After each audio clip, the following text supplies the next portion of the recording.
Hello, xin chào tất cả các bạn đã đến với kênh Nấu Ăn Ngon TV. Hôm nay mình chia sẻ với các bạn cách làm bánh cuốn mão điền bằng chảo tại nhà. Món này thời gian gần đây đã rất là hot trên mạng xã hội bởi vì nhìn nó rất là lạ với một màu vàng khác biệt so với bánh cuốn truyền thống. Đây là một đặc sản của Bắc Ninh. Mình đã tự nghiên cứu và thấy cái hương vị của nó thơm thơm bùi bùi rất là ngon, nên là mình làm video để chia sẻ với các bạn. Rất mong mọi người hãy cùng giao lưu và góp ý với mình nha. Món này ăn cùng với chả quế chấm nước mắm chua ngọt thì siêu hợp luôn.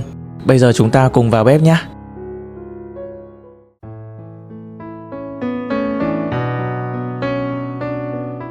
Đầu tiên thì mình đi làm phần bột. Hôm nay mình dùng ở đây là 200g bột gạo. Mình có cân và đong bằng bát ăn cơm thì mỗi một bát này tương ứng với 100g. Nó sẽ gần đầy một bát ăn cơm như vậy. Và tất nhiên là bột gạo tẻ rồi. Và tiếp theo là 100g bột năng. Mình dùng cái tỷ lệ là 2 phần bột gạo 1 phần bột năng. Dùng thêm bột năng thì khi mình tráng chảo nó sẽ dễ hơn và không có bị rách. Tiếp theo thêm vào nửa thìa cà phê muối nha. Và 800ml nước. Đây là nước lã thông thường thôi. Rồi nguấy đều lên cho bột tan hết. Bây giờ mình sẽ để ngâm bột khoảng 1 tiếng trước khi đổ bánh nha, thì bánh sẽ ngon hơn. Để làm cái phần nhân thì không thể thiếu hành phi. Mình sử dụng nhiều một chút là 250g. Dùng cái loại hành củ ta như này thì phi lên sẽ thơm ngon hơn. Mình cứ thái mỏng và dọc theo cái thân củ hành nhá. Bây giờ chúng ta cùng đi phi hành nhé. Bật bếp lửa vừa. Thông thường thì mình vẫn thêm vào hành phi một chút bột bắp, áo thật là mỏng thôi, thì khi chiên mình thấy nó giòn và vàng đẹp hơn.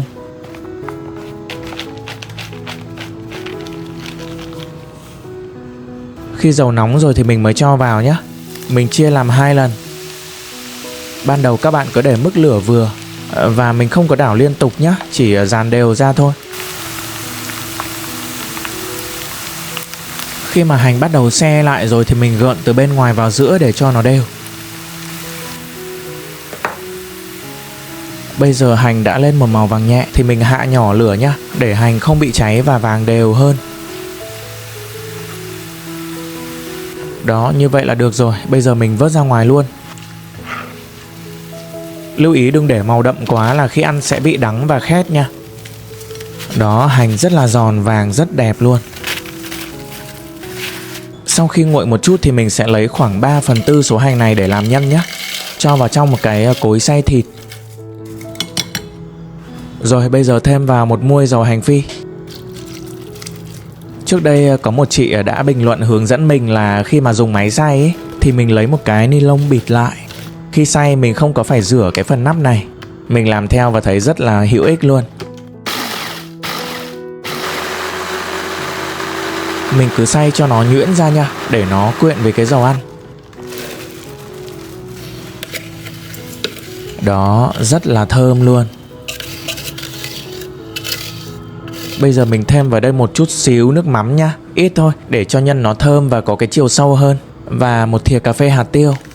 Vậy là mình xong cái phần nhân rồi. Rất là đơn giản, nhưng mà cũng tốn khá là nhiều hành phi đó nha. Bảo sao bánh này bán trên thị trường cũng khá là đắt.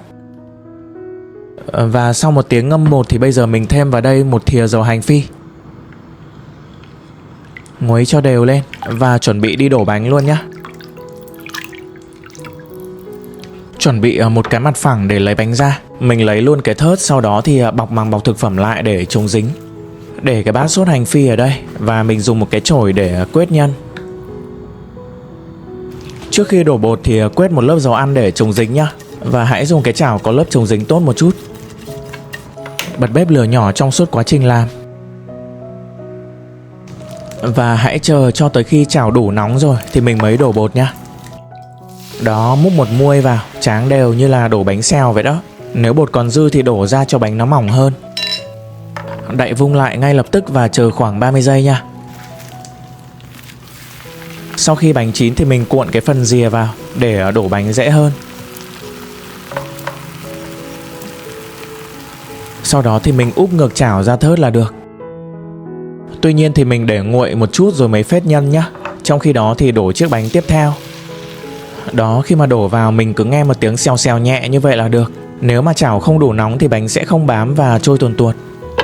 Đậy vung lại và chờ 30 giây.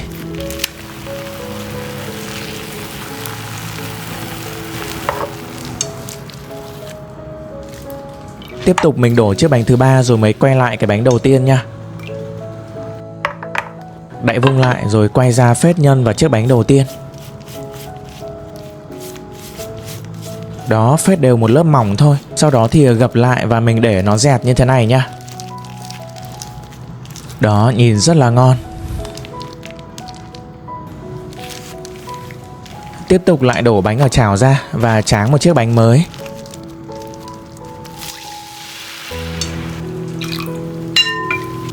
Sau đó mình quay lại phết nhân tiếp vào chiếc bánh thứ hai. Và mình cứ lặp lại quy trình đều đặn như vậy nha. Nếu mà có thêm một người làm cùng thì sẽ đỡ cực hơn.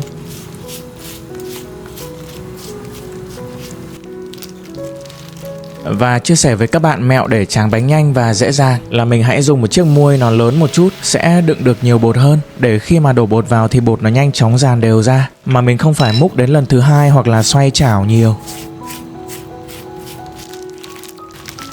Và với số lượng ngày hôm nay thì mình đổ được 2 khay bánh như vậy nha. Cũng không được nhiều bởi vì bánh không có nhân nên là thành phẩm nó sẽ ít hơn. Mình thấy ở ngoài hàng là trước khi ăn người ta tách từng lớp ra và gom thành từng cuộn như thế này. Bây giờ mình đi làm phần nước chấm chua ngọt nhé. Mình thêm vào 1 muôi nước mắm. Đường thì mình sử dụng là 1 muôi cộng với thêm 1/3 muôi nữa. Bởi vì mình thấy bánh cuốn thì nước chấm nó sẽ hơi ngọt một chút. Và thêm vào 5 muôi nước.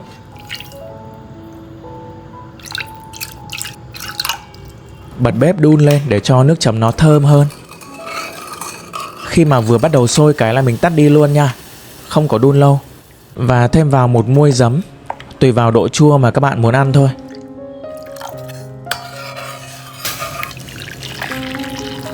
Đổ ra bát thì mình rắc lên một chút hạt tiêu xay. Thêm ớt và rau mùi vào cho nó thơm, mình không có dùng tỏi nha. Món bánh này khi mà để nguội hẳn thì nó sẽ ráo bề mặt và ăn ngon hơn. Và đặc biệt là ăn kèm với chả quế rất là hợp luôn nha. Thêm vào một chút rau mùi và hành phi rắc lên nữa. Vậy là mình đã chia sẻ xong cách làm món bánh cuốn Mão Điền bằng chảo tại nhà. Món bánh này thì rất là đặc trưng bởi cái màu vàng của hành phi xay nhuyễn. Khi ăn thì rất là thơm, bùi và lạ miệng. Các bạn có thể tham khảo và thử cách làm này nhé. Cảm ơn tất cả các bạn đã quan tâm theo dõi. Nếu thích thì hãy ủng hộ mình bằng cách like và đăng ký kênh. Tạm biệt và hẹn gặp lại các bạn ở những video tiếp theo.